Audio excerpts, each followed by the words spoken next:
Sejam todos bem-vindos ao canal TV CE Arra. Antes de iniciarmos o estudo de hoje, gostaríamos de pedir a você que nos acompanha que dê um like, se inscreva na TV para ajudar a divulgar os seus conteúdos. Hoje nós vamos estudar a primeira parte do tema União da Alma e do Corpo, das perguntas 344 a 351. Na pergunta 344, em que momento a alma se une ao corpo? E eles respondem, a união começa na concepção, quando o óvulo e o espermatozoide se unem e formam o ovo. Essa é a concepção. Mas ela só se completa por ocasião do nascimento. Essa união começa no início da concepção e se completa na hora do nascimento. Desde o instante da concepção, o espírito designado para habitar certo corpo, a este se liga por um laço fluídico, que cada vez mais vai se apertando até o instante em que a criança vê a luz. O grito que então solta anuncia que ela se conta ao número dos vivos e dos servos de Deus. Essa ligação fluídica do perispírito que está reencarnando, do espírito que está reencarnando ao corpo físico, inicia na concepção. O perispírito se une, se liga ao corpo físico através de um laço fluídico. E esse laço vai se apertando na medida em que o corpo se desenvolve e se completa, então, quando a criança nasce. Na pergunta 345, é definitiva a união do espírito com o corpo desde o momento da concepção? Durante essa primeira fase, poderia o espírito renunciar a habitar o corpo que lhe está destinado? Nesse início de gestação, o espírito pode desistir? Eles respondem, é definitiva a união, no sentido de que outro espírito não poderia substituir o que está designado para aquele corpo. Como já vimos anteriormente, cada criança que vai nascer já tem um espírito predeterminado para habitar aquele corpo. Mas, continuam eles, como os laços que ao corpo o prendem são ainda muito fracos, porque ele vai se fortalecendo com o desenvolvimento do corpo, ele facilmente se rompe. Podem romper-se por vontade do espírito, se este recua diante da prova que escolheu. Em tal caso, porém, a criança não vinga. Quando o espírito se acovarda e pelo fato dos laços ainda serem fracos, porque eles só vão se completar no nascimento da criança, ele pode desistir do reencarne. E aí, neste caso, a criança nasce morta ou ocorre um processo de aborto antes do nascimento. Na pergunta 346, que faz o espírito se o corpo que ele escolheu morre antes de se verificar o nascimento? No caso, a mãe pode abortar por um aborto acidental ou pode abortar pela escolha dela, o espírito. O que é que acontece com esse espírito quando o corpinho que está destinado para ele morre? Dizem os espíritos que ele escolhe outro corpo. Há todo um planejamento, se há necessidade desse espírito reencarnar, há todo um planejamento para que ele tenha um outro corpo para habitar. Na pergunta 346A, qual a utilidade dessas mortes prematuras? Para que serve? As crianças que morrem prematuramente dão-lhes causa, as mais das vezes, as imperfeições da matéria. Quer dizer, o que provoca isso são as imperfeições da matéria, essas mortes prematuras. Muitas vezes a mãe está debilitada, a mãe não ofereceu condições para que essa gestação fosse até o fim, uma provação muito difícil, várias situações poderiam acontecer para que o corpinho morresse e para que houvesse então o abortamento desse nascimento. E aí o espírito seria conduzido e escolhido um novo processo reencarnatório para ele. Na pergunta 347, que utilidade encontrará um espírito na sua encarnação em um corpo que morre poucos dias depois de nascido? Qual é a utilidade disso? Muita gente não se conforma, muita gente não sabe por que isso foi acontecer. Uma criança que acabou de nascer, em poucas horas ela morre, ou morre muito cedo, depois de alguns dias, depois de alguns meses. Por que isso acontece? E os espíritos respondem: o ser não tem então consciência plena da sua existência. A importância da morte é quase nenhuma. Frequentemente é, como já o dissemos, uma prova para os pais. Uma prova para os pais. Ninguém vai passar por um processo desse sem que precise, sem que haja algum tipo de necessidade de aprendizado. É sofrimento para os pais, muitas vezes para o espírito que está reencarnando, passar por todo aquele processo que não vai chegar a desenvolver como numa encarnação completa. Porém, em tudo isso nós temos que ver a sabedoria divina. Nada acontece por acaso e Deus não é injusto. Quando algum tipo de sofrimento deste tipo nos acontece, é porque realmente precisávamos passar por esta experiência.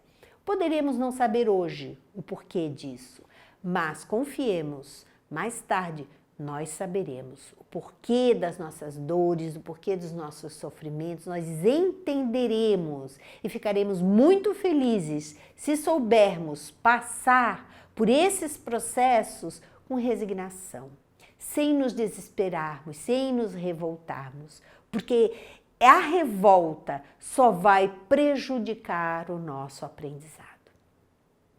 Na pergunta 348, sabe o espírito previamente que o corpo de sua escolha não tem probabilidade de viver? O espírito sabe que pode haver essa necessidade? E eles respondem, sabe-o algumas vezes, mas se nessa circunstância reside o motivo de sua escolha, isso significa que está fugindo à prova. Se ele, sabendo que vai passar por uma reencarnação, por um processo desse, ou de abortamento, ou que o corpinho não vai vingar, ou que vai haver um pequeno tempo dele na Terra, que ele não vai chegar a desenvolver uma encarnação completa, se ele se acovarda e fugir, ele vai sofrer mais. Os espíritos superiores são muito claros em nos alertar. Aquele que se rebela, aquele que não aceita a aprovação que lhe é muitas vezes imposta para o seu próprio bem, sempre sofre muito mais do que se passasse pela provação, se aceitasse aquela oportunidade de aprendizado e de redenção espiritual. Na pergunta 349, quando falha por qualquer causa a encarnação de um espírito, é ela suprida imediatamente por outra existência? Então aquela encarnação não deu certo. Imediatamente o espírito é levado a uma outra encarnação?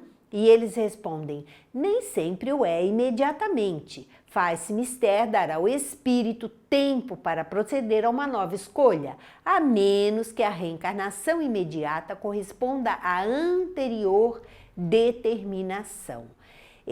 Essa escolha,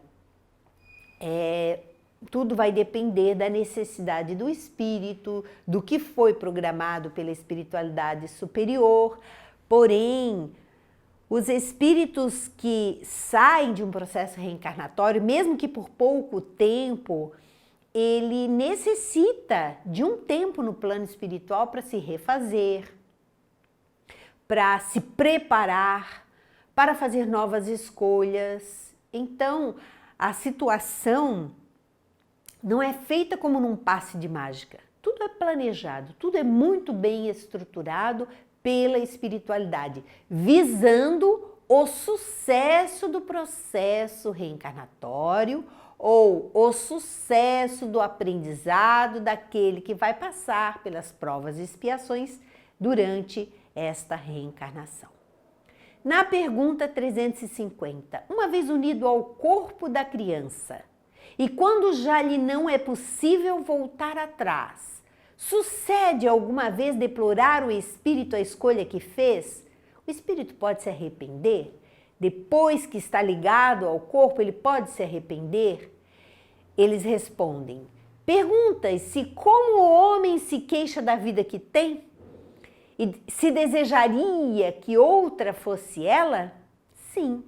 Se arrepende da escolha que fez? Não. Pois não sabe ter sido sua escolha. Ele já está naquele momento de perturbação que está levando ao processo reencarnatório.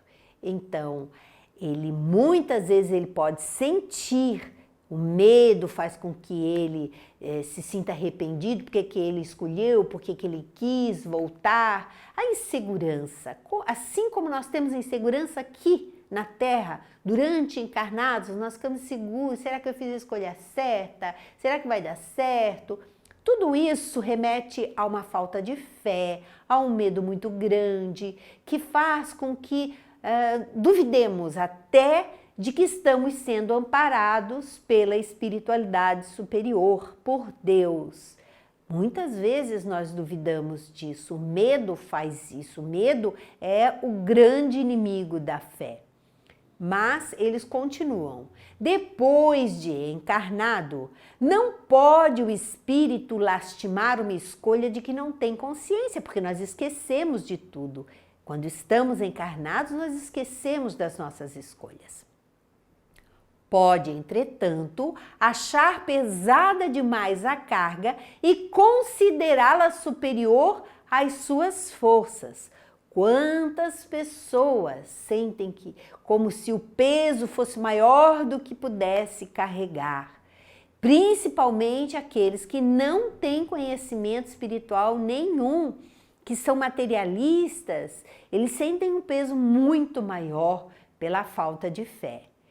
E eles nos dizem que é quando acontece que o ser recorra ao suicídio.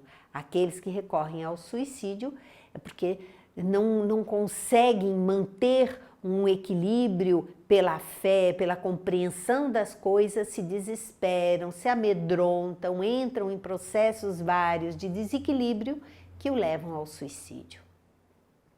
Na pergunta 351, no intervalo que medeia da concepção ao nascimento, goza o espírito de todas as suas faculdades? Entre a concepção e entre o nascimento, o espírito fica desperto, ele sabe de tudo que está acontecendo à sua volta, ele tem condições de se afastar. O que acontece com o espírito durante o processo de gestação? E eles respondem, mais ou menos, ele tem consciência mais ou menos, conforme o ponto desse intervalo em que se acha, porquanto ainda não está encarnado, mas apenas ligado. No início, então, da gestação, ele ainda guarda uma certa consciência. A partir do instante da concepção, começa o espírito a ser tomado de perturbação, que é durante o processo de gestação, que o adverte de que lhe soou o momento de começar nova existência corpórea. Essa perturbação cresce de contínuo até o nascimento. Seu estado nesse período é quase idêntico ao de um espírito encarnado durante o sono. À medida que a hora do nascimento se aproxima, suas ideias se apagam apagam, assim como a lembrança do passado, do qual deixa de ter consciência na condição de homem, logo que entra na vida. Essa lembrança, porém, lhe volta pouco a pouco ao retornar ao estado de espírito. Durante a gestação, então, o espírito vai esquecendo do seu passado, a perturbação vai aumentando a ponto dele se tornar inconsciente do passado e se moldar a vida presente, entrando num novo recomeço. Ao nascer a criança, o espírito está recomeçando. Ele esquece o seu passado e ele inicia uma nova existência. E essa recordação, essa consciência do passado, ele só vai retomar depois que desencarna. Esse processo, é claro, de lucidez durante a gestação vai depender da evolução espiritual. Através da literatura espírita, nós sabemos que espíritos muito evoluídos, como Francisco de Assis, por exemplo, durante a gestação, ele tinha plena liberdade de sair, de fazer encontros com os seus colaboradores espirituais e de realizar tarefas, de realizar trabalhos, mas isso são exceções aos espíritos muito evoluídos que reencarnam. Aqueles que estão em condições medianas para inferiores, estes perdem a consciência durante o processo de gestação e vão para facilitar essa nova reencarnação. Assim nós encerramos a primeira parte deste tema e voltamos no próximo encontro. Muito obrigada e até lá!